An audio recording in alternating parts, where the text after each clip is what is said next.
जय श्री राम दोस्तों।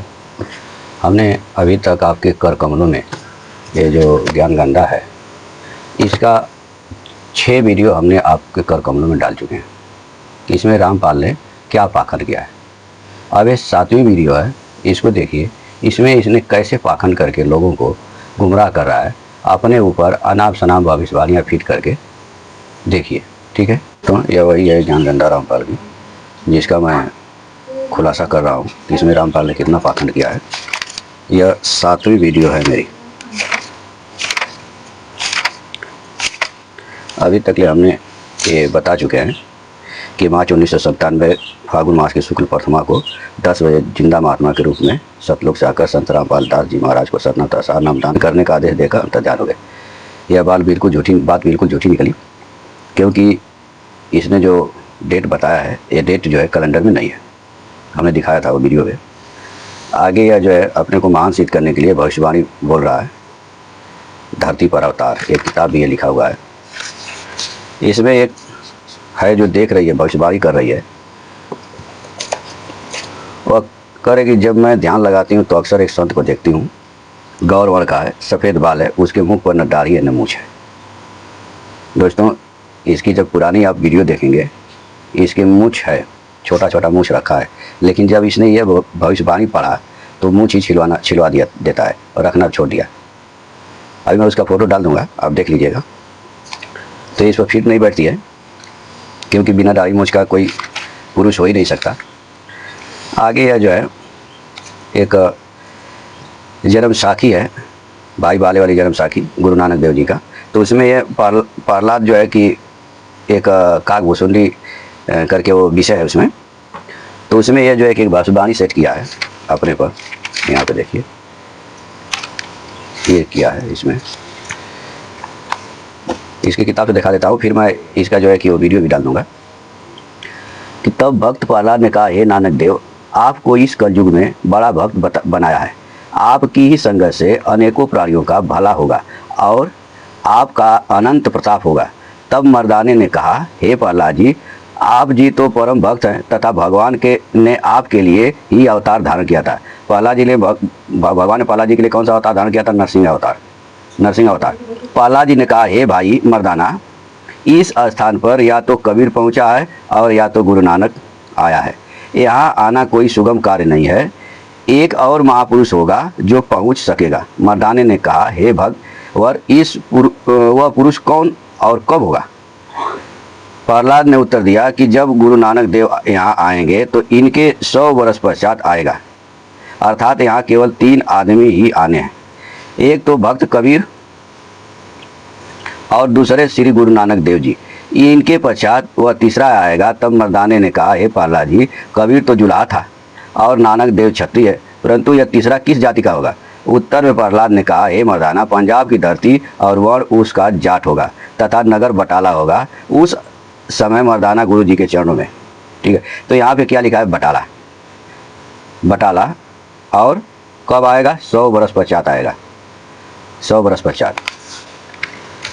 और ये रामपाल का जीवन परिचय लिखते हुए लिख रहा है कि संत रामपाल दास जी महाराज का जन्म श्री नंद राम जाट के घर 8 सितंबर 1951 को गांव धनाना, जिला सोनीपत में हुआ था, जो वर्तमान हरियाणा तथा पंजाब प्रांत मिलकर उस समय एक ही पंजाब प्रांत था। यानी इनका जन्म धनाना में हुआ है, लेकिन जो आने वाला वो भविष्यवाणी के अनुसार जो है वह आएगा बटाला में, नगर बटाला में। तो सबसे पहले तो ये देख लेते हैं कि क्या गूगल पे आज भी बटाला शहर है पंजाब में। ठीक है, आगे हम इसका जो है खोलेंगे भेद, पहले देख लेते हैं। देख लीजिए दोस्तों, यह जो है आपके सामने गूगल मैप पे बटाला शहर दिखाई दे रहा है। यहाँ पे ये बटाला, और यहाँ पे लिखा हुआ है बटाला पंजाब। ये देख लीजिए, बटाला पंजाब। यानी आज भी बटाला शहर पंजाब में है। इसलिए अगर वो भविष्यवाणी सही है तो वो आएगा या आके चला जा चुका है। यह रामपाल नहीं है, यह झूठ बोल रहा है दुष्ट। अपने को बहुत स्मार्ट बनाने के लिए उल्टा सीधा प्रयोग करता रहता है। ठीक है, तो भाई बाले वाली जन्म साखी के अनुसार आने वाले महापुरुष के 3 लक्षण बताए गए हैं। पहला, वह नानक देव के मृत्यु के बाद 100 वर्ष के बाद पैदा होगा। दूसरा, उसका जन्म जाट वर्ण में होगा। तीसरा, वह पंजाब के बटाला शहर में पैदा होगा। इन तीनों में से सिर्फ एक जो है मिलता है रामपाल जी महाराज से, उसका जन्म जाट वर्ण में होगा। शायद का संजोग रामपाल जी महाराज का जन्म जाट वर्ण में हो गया है और 2 पॉइंट रामपाल जी महाराज से नहीं मिलता है। अतः यह भविष्यवाणी रामपाल जी पे फिट नहीं बैठती है। केवल यह एक जाट वर्ण का होने की वजह से अपने पर फिट बैठा रहे। ठीक है, आप इसमें देख लीजिए कि गुरु नानक देव जी का जन्म 15 अप्रैल 1469 को राय भोई दीप तलवंडी आज के ननकाना शाही में हुआ था और उनकी मृत्यु 22 सितंबर 1539 को करतारपुर में हुई थी। अगर हम 1539 में से रामपाल जी का जन्म 8 सितंबर 1951 में हुआ है, अगर इसमें से घटाते हैं 1539 तो 412 बरस होता है। यानी गुरु नानक देव जी के मृत्यु के 412 बरस के बाद रामपाल जी का जन्म हुआ है और रामपाल जी का जन्म सोनीपत जिला के धनाना गांव में हुआ है, जबकि वह पंजाब के बटाला में होगा।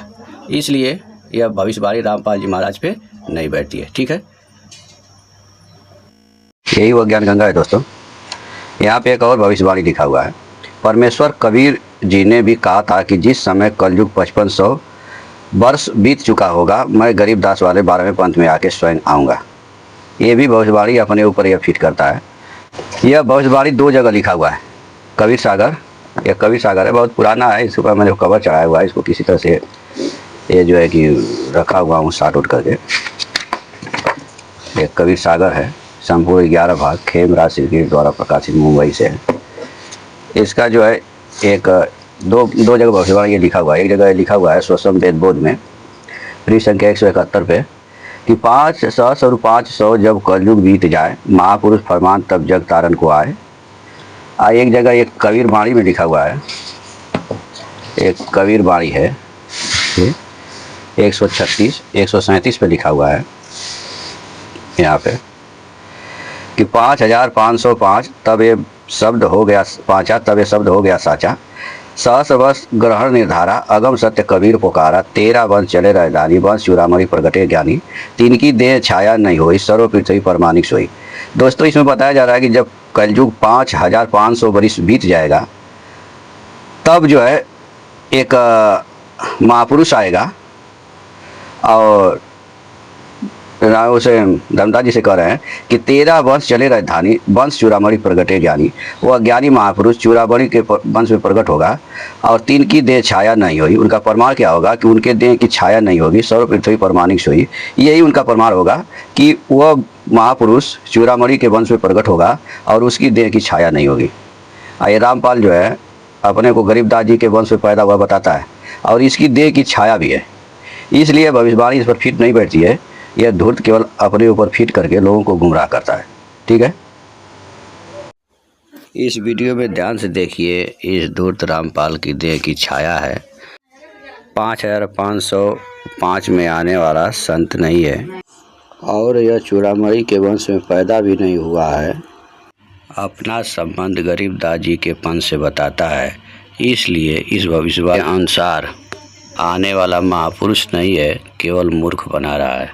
दोस्तों, आपने इस वीडियो में देखा कि सारा का सारा रामपाल झूठ बोला है, केवल गुमराह किया है, एक भी तथ्य सही नहीं है। आज के लिए इतना ही। आप खुश रहिए, आनंद रहिए और हमारी वीडियो को देखते रहिए।